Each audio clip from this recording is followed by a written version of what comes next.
So there are certain observations. So why 440? That's the first question, because from the 411 we have updated, the Royal Enfield have updated this motorcycle to 440. Why? Because the 411 was a 5-speed gearbox. Royal Enfield and KTM, these companies actually take feedbacks quickly and they put their R&D to work and find out a solution and come up with. What's up YouTube, welcome back to another video, and today we have the latest Scram 440. So I know many people have been asking for this motorcycle for a very long time, and there was one particular reason for not bringing this review this long, and finally I got the motorcycle. I've been riding it for 3 days, and today, yes, I'm gonna make this video after riding it in the city, on the highways, and for some soft trails, and finally we have it now. So let's look at the styling first. So I'll say that it's a minimalistic design altogether if you look at that, and I really love the way this looks as well. There are very limited painting parts. The Royal Enfield tag over there, the Scram 440 written over there, and the tail section. Apart from that, it's a kind of a very minimal design. There is no big visor, so it looks pretty neat. It's looking like a standing tall motorcycle, but it's not really so tall. So from the front, if we see, we'll see a Royal Enfield badging over here, and we get LED lighting over here, but we get halogen indicators. I have to say that the throw of the headlight is not that great. We might have to buy some auxiliary lights, but that's okay. And we get conventional forks, long travel suspension, not as long travel as a Himalayan, and we get two variants for this, either the spoke wheel variant. Oh my god, this dog. Alright, we get two variants over here, one spoke variant and an alloy wheel variant. What do you want, buddy? Hey, that's pretty good. We get two variants for this motorcycle, one with spoke wheels and one with alloy wheels, and this one is the alloy wheel variant, and the tire pattern looks like a 50-50 tire. 50-50, what, like 50% we live, 50% we die?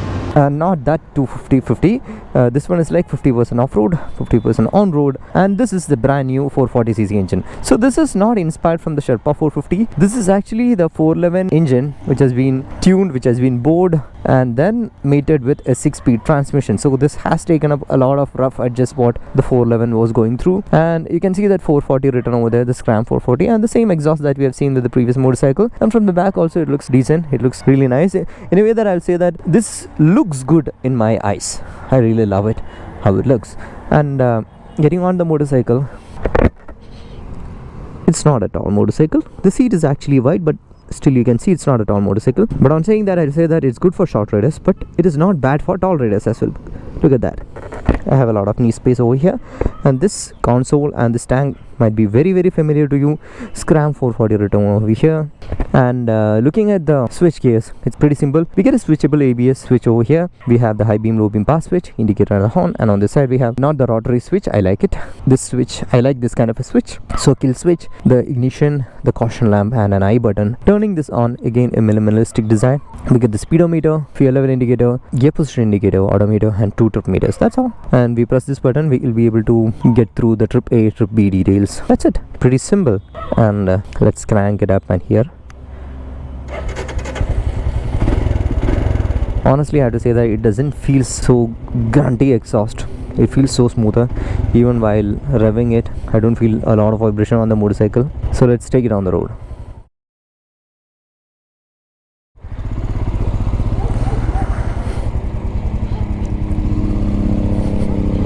See, this is a good part of this motorcycle. It's not completely a road-based motorcycle. There are some pops and crackles from the exhaust. I think we should be lucky today to have an open road. Let's pull it hard. It's not really a motorcycle which we have to pull it hard, so that's the reason why I'm shifting in the mid RPMs, but still we have a kind of an open road. We are onto the 6th gear, cleared the 80 km/h speed pretty quickly. Haven't given the full hand until now. Let's do that.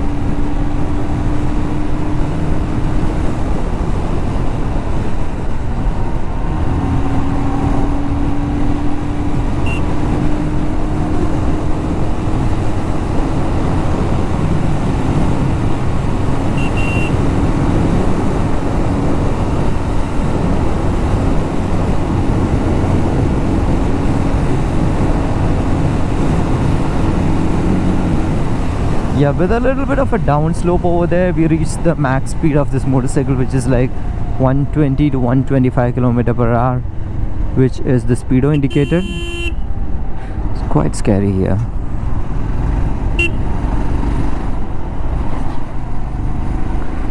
So there are certain observations. So why 440? That's the first question, because from the 411 we have updated, the Royal Enfield have updated this motorcycle to 440. Why?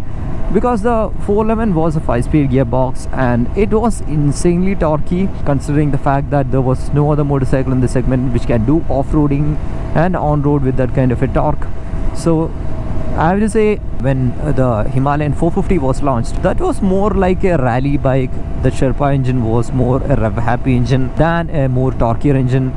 So it is certainly a good plan to have this 440, which is actually based out of the 411, which is more torquey. So that's the reason. It's a more torquier engine. It's unlike 450 Sherpa, and this comes with a 6-speed gearbox. So it solves the problem of having the power and having a good speed with lesser vibrations. When I say lesser vibrations, I 100% agree for that, because you know, in the previous 411 you throttle it completely on to speed of 100 or 110. Your mirrors tend to come inside or go outwards or whatever it is, because of the vibration. But on this one, it's not like that. Either they have stronged up the mirror, or I'll say that the motorcycle has got really good refinement. So I like to stick to the later part, because yeah, I could feel that there are very minimal vibrations on this motorcycle because it's running so smooth. And to talk about the clutch and the gearbox, I'll say that this engine is good for city use, to ride in the second gear and the third gear, and when you go to trails you can use the first gear and the second gear. It still gives you the right amount of torque and power to go past obstacles. And when it comes to the highway, 6th gear, 80 to 120 you can do it, 120 being the highest speed, which I really don't recommend. For one thing, that this 50/50 tire is not doing so much justice to this engine, because you know, the tire is doing a little bit of wobbly thing. Probably if you switch it to a completely road tire, you will be able to do better speeds on this motorcycle more comfortably. I don't say better comfortable top speeds, but this tire is not so good for like 100% road use. So that's my feedback about the engine. And now to talk about the clutch and the gearbox. So the clutch feel is actually pretty light, I have to admit that. And coming on to the gearbox, the new 6-speed gearbox, I'll say that in the initial days it was working perfectly well. Now also it's working well, but I got some false neutrals and some hiccups and then some clunkiness with it, so I don't know. So I strongly believe that maintaining a chain is very necessary for this kind of a motorcycle to have a smoother gear shifting, but otherwise it's all good. And the riding posture is good, I like it, like nothing sporty at all. And also the seating comfort is good, so you can sit comfortably, and you have a very relaxed hand, and the handlebar is decently wide. It's not too wide like a scrambler, but it's decently wide, and foot peg positions are good, quite natural, and you can really stand on the foot peg and ride it, still give you a lot of confidence in riding it. This is the riding posture you maintain when you are going for trails, so that's also good. And when it comes to suspension, obviously the front travel is 190. Generally off-road motorcycles get 200mm front suspension travel. That means, yeah, this is almost there, but without making really tall motorcycle, you know. So I'll say that the front suspension is very comfortable, and the rear is also comfortable, and with this cushion seat, the rider and the pillion will get a lot of comfort. Even I was doing a soft roading with a pillion yesterday, and I was doing very nice speed, and I was not picking too much speed, but still myself and the pillion was feeling comfortable, like we were not feeling any hits. And coming on to the braking, I'll say that yeah, braking is good. It's progressive and it's sharp, so it starts with a progressive feel and then moves towards a sharper feel, which is good. But I'll still say that yeah, being greedy, I would say let's have some more bite from the front brake. That will be good. And I tend to put a little more pressure onto the rear brake as well, so that's the way how you brake on this motorcycle. So you might be having a question like, what really happened for the Scram 440 in the initial days, because it got launched and after some days it got again recalled back for some reason, and production and the sales were paused and then again restarted. So with my deep web research I figured out few things, that the first variant of this motorcycle had a faulty woodruff key issue, some sort of issue. I honestly don't want to be too technical with you guys, but yeah, it was making trouble that when you are doing a lot of starts and stop, the motorcycle failed to start again, which is actually a problem. So Royal Enfield has identified it and they have fixed it.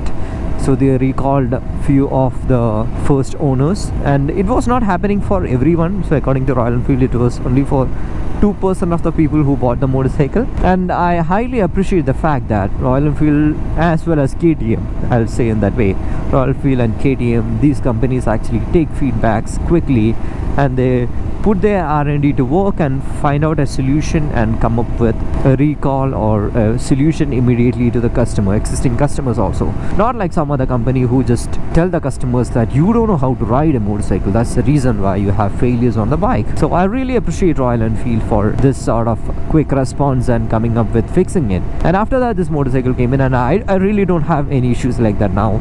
So honestly, like you don't think that the issue still persists. So now let's get into the ownership part of this motorcycle. So this one comes for under 2 lakh for ex-showroom. So you might be knowing about the tax benefits of having an under 2 lakh ex-showroom motorcycle. So in my eyes, I'll say that it's a value for money, because you know, you can ride this motorcycle on your daily routine things, going to office, going to college, with pillion, without pillion. You can go out on highways on Saturdays and Sundays, or if you are a trail guy and you want to do trails on Fridays, yeah, you still have a motorcycle. So it's kind of an crossover motorcycle and all-rounder motorcycle which can do everything. So that under 2 lakh price actually makes this motorcycle so much of value for money.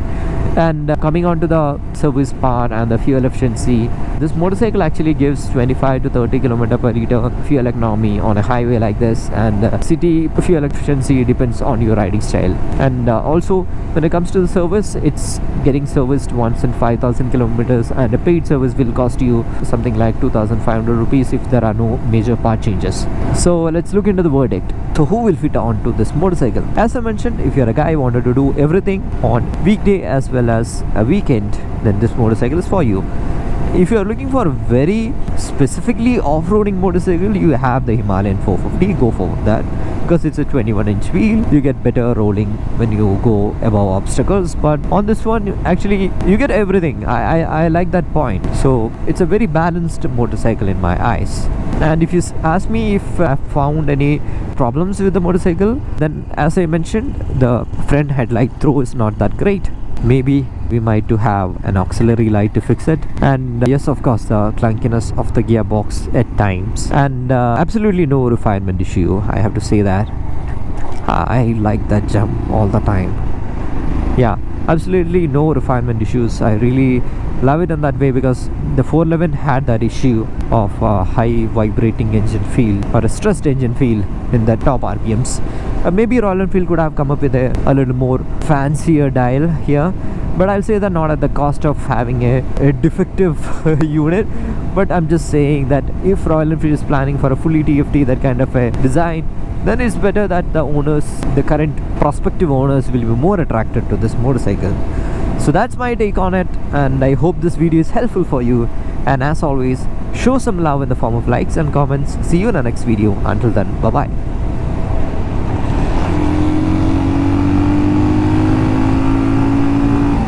You see that the mirrors are not changing the direction by itself.